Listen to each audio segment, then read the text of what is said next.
Nah, kali ini kita akan belajar mengenai permasalahan sosial. Permasalahan yang dialami masyarakat disebut permasalahan sosial. Masalah sosial sudah ada sejak zaman dahulu dan tidak hanya terjadi pada masyarakat Indonesia, tapi juga terjadi di seluruh dunia. Nah, selanjutnya kita akan belajar mengenai definisi permasalahan sosial. Menurut Martin S. Weinberg, definisi masalah sosial adalah keadaan yang dianggap memiliki latar belakang yang bertentangan dengan nilai sosial dan norma sosial yang mayoritas dijalani oleh masyarakat, hingga akhirnya menimbulkan adanya proses perubahan sosial yang signifikan. Jadi masalah sosial yang terjadi di dalam masyarakat sangat berpengaruh pada proses perubahan sosial yang signifikan. Oke, selanjutnya, pada dasarnya permasalahan yang terjadi di dalam masyarakat terjadi karena adanya hubungan timbal balik yang terjadi karena adanya proses interaksi sosial. Nah, seperti yang kita ketahui ini tuh, masalah sosial ini bisa terjadi karena adanya interaksi sosial. Nah, interaksi sosial dibagi menjadi dua, yaitu asosiatif dan disosiatif. Adapun interaksi sosial yang bersifat asosiatif dapat menimbulkan gejala-gejala sosial yang normal sehingga hasilnya akan menjadi keteraturan dalam hidup bermasyarakat. Yang kedua yaitu bersifat disosiatif. Dapat memberikan gejala sosial tidak normal sehingga menimbulkan ketidakteraturan di dalam masyarakat. Seperti itu. Nah, di dalam sosiologi, gejala-gejala sosial inilah yang disebut dengan masalah sosial. Masalah sosial terjadi karena adanya unsur-unsur di dalam suatu kelompok masyarakat yang tidak berfungsi normal sehingga mengakibatkan kesulitan dalam memenuhi kebutuhan hidupnya. Nah, selanjutnya, definisi masalah sosial memiliki dua elemen. Yang pertama yaitu elemen objektif. Nah, elemen objektif ini menyangkut keberadaan suatu kondisi sosial. Kondisi sosial didasari melalui pengalaman hidup kita, media, dan pendidikan. Kondisi sosial tersebut secara objektif berbahaya bagi masyarakat. Kondisi tersebut benar-benar nyata dan pernah dialami oleh masyarakat. Misalnya, kita bertemu dengan peminta-peminta yang terkadang datang dari rumah ke rumah. Kita menonton berita di televisi tentang peperangan, kemiskinan, dan human trafficking atau perdagangan manusia. Nah, yang kedua yaitu elemen subjektif yang menyangkut pada keyakinan bahwa kondisi sosial tertentu berbahaya bagi masyarakat dan harus diatasi. Misalnya kejahatan, penyalahgunaan obat dan polusi. Kondisi sosial tersebut tidak dianggap oleh masyarakat tertentu sebagai masalah sosial. Namun bagi masyarakat yang lain, kondisi tersebut dianggap sebagai kondisi yang mengurangi kualitas hidup manusia. Nah, di dalam suatu permasalahan sosial pasti ada faktor penyebab terjadinya permasalahan sosial ini. Salah satunya itu permasalahan sosial dapat timbul dari kekurangan dalam diri manusia ataupun kelompok. Nah, yang pertama itu adalah faktor ekonomi. Berkaitan dengan pendapatan, kekayaan, dan upaya pemenuhan kebutuhan hidup. Faktor ekonomi juga berhubungan dengan upaya pemenuhan kebutuhan seperti sandang, pangan, dan papan. Nah, yang kedua ada faktor biologis. Disebabkan oleh gangguan fisik seperti penyakit dan gangguan kesehatan. Nah, contohnya adalah wabah penyakit menular dapat mendorong permasalahan sosial dalam bidang kesehatan. Nah, yang ketiga, ada faktor psikologis, berkaitan dengan cara berpikir, kemauan, emosi, dan perilaku. Gangguan psikologis menunjukkan keadaan yang tidak normal. Gangguan tersebut dibagi menjadi dua, yaitu gangguan saraf dan gangguan jiwa. Ketidaknormalan tersebut terlihat dari berbagai gejala, antara lain munculnya rasa tegang, putus asa, murung, gelisah, cemas, histeris, ketakutan, dan pikiran-pikiran yang negatif.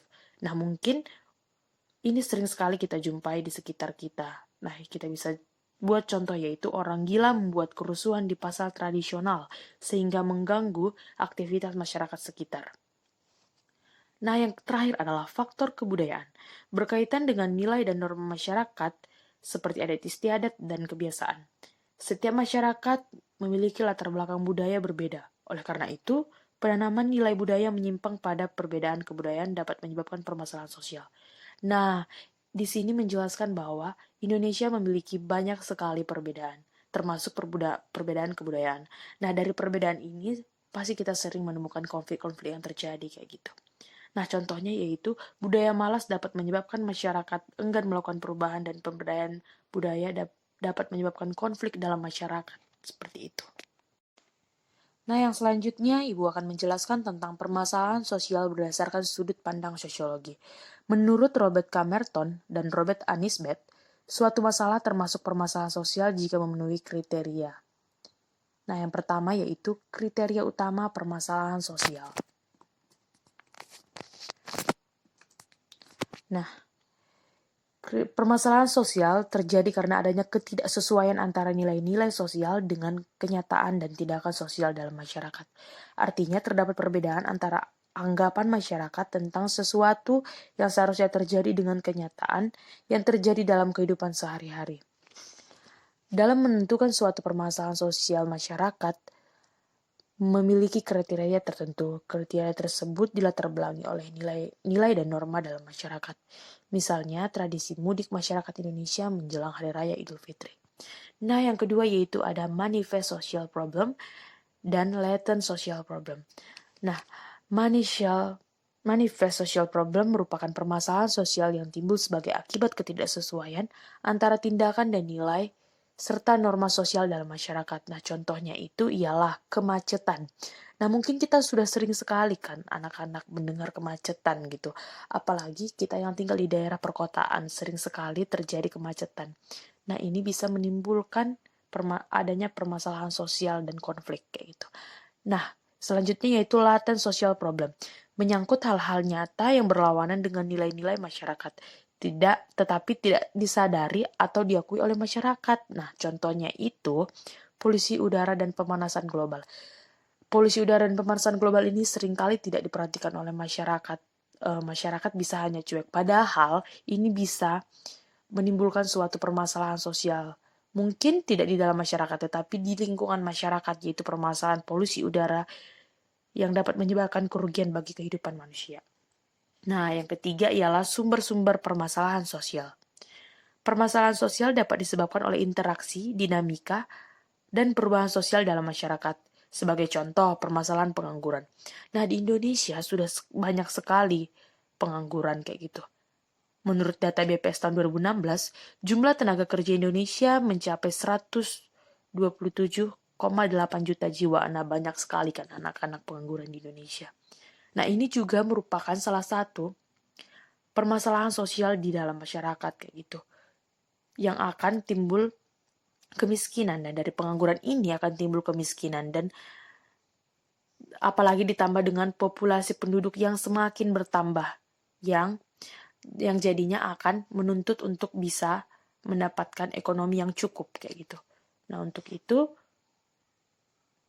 ini merupakan salah satu sumber permasalahan sosial kayak gitu. Nah, yang selanjutnya yaitu perhatian masyarakat terhadap permasalahan sosial.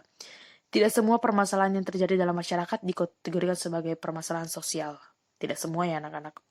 Suatu masalah yang belum tentu merupakan permasalahan sosial dapat berubah menjadi permasalahan sosial. Semakin banyak masyarakat memberikan tanggapan terhadap suatu permasalahan, semakin besar pula potensi suatu masalah dianggap permasalahan sosial. Misalnya masalah kecelakaan, pencurian, dan perkelahian. Nah, mungkin contoh-contoh permasalahan sosial ini sudah sering sekali kita dengarkan anak-anak gitu, seperti itu. Nah, yang terakhir adalah pihak yang menetapkan permasalahan sosial tersebut. Permasalahan sosial dapat ditentukan oleh beberapa pihak yang memiliki kekuasaan dan wewenang untuk membuat serta menentukan kebijakan sosial. Pihak-pihak tersebut yaitu pemerintah, tokoh masyarakat, dan pemuka agama kayak gitu. Jadi nggak semua bisa menetapkan suatu masalah itu merupakan permasalahan sosial kayak gitu anak-anak. Nah, anak-anak, untuk yang terakhir, Ibu akan menjelaskan tentang eksklusi sosial. Nah, Ibu akan ambil satu tokoh yaitu David Berne. Eksklusi sosial adalah proses di mana akibat kebijakan pembangunan pemerintah ataupun akibat interaksi antara kelompok masyarakat terjadi suatu relasi di mana terdapat suatu kelompok yang melakukan eksklusi dan terdapat kelompok lain yang tereksklusi gitu. Nah, ada juga satu tokoh lagi yaitu Pearson. Eksklusi sosial adalah proses yang menghalangi atau menghambat individu dan keluarga, kelompok dan kampung dari sumber daya yang dibutuhkan untuk berpartisipasi dalam kebijakan sosial, ekonomi, politik di dalam masyarakat. Nah, salah seorang sosiolog yaitu Silver merumuskan perkembangan makna eksklusi sosial dalam 3 paradigma. Yang pertama yaitu paradigma solidaritas. Menurut Silver, eksklusi berarti terputusnya ikatan sosial antara individu dalam masyarakat yang disebut sebagai solidaritas sosial. Solidaritas sosial dalam pengertian ini tidaklah merupakan ikatan yang saling berketergantungan dan perasaan menjadi bagian dari suatu komunal yang menuntut pemenuhan kewajiban dari setiap individu. Pendekatan solidaritas meletakkan penekanan utama pada bagian negara bisa berperan mengatasi perbedaan kultur atau moral yang menjadi pembatas antar kelompok sehingga kehidupan masyarakat bisa menjadi lebih kohesif. Jadi solidaritas ini tetap menjelaskan tentang kesatuan antara setiap perbedaan yang ada kayak gitu. Nah, yang kedua yaitu paradigma spesialisasi. Dalam wacana liberalisme di Inggris dan Amerika Serikat, eksklusi dianggap sebagai konsekuensi dari spesialisasi yang meliputi diferensiasi sosial, pembagian kerja secara ekonomi, dan pemisahan ruang tempat tinggal. Dalam pandangan ini, individu-individu menjadi berbeda karena meningkatnya spesialisasi dalam lapangan kerja dan berbeda menurut kelompok sosial. Nah, yang terakhir adalah paradigma monopoli. Menurut Silver, paradigma ketiga ini terpengaruh oleh kalangan aliran kiri Eropa. Ia melihat eksklusi sebagai konsekuensi dari terbentuknya monopoli kelompok. Paradigma ini dipengaruhi oleh pemikiran Weber dan juga sedikit dari Karl Marx kayak gitu. Oke, anak-anak semua, untuk pembelajaran hari ini kita akhiri sampai di sini dulu. Seperti tadi kita telah membahas tentang permasalahan sosial menurut sosiologi dan konsep eksklusi sosial. Nah, untuk pembelajaran selanjutnya kita akan lanjutkan untuk minggu depan. Tetap jaga kesehatan dan tetap semangat. Thank you.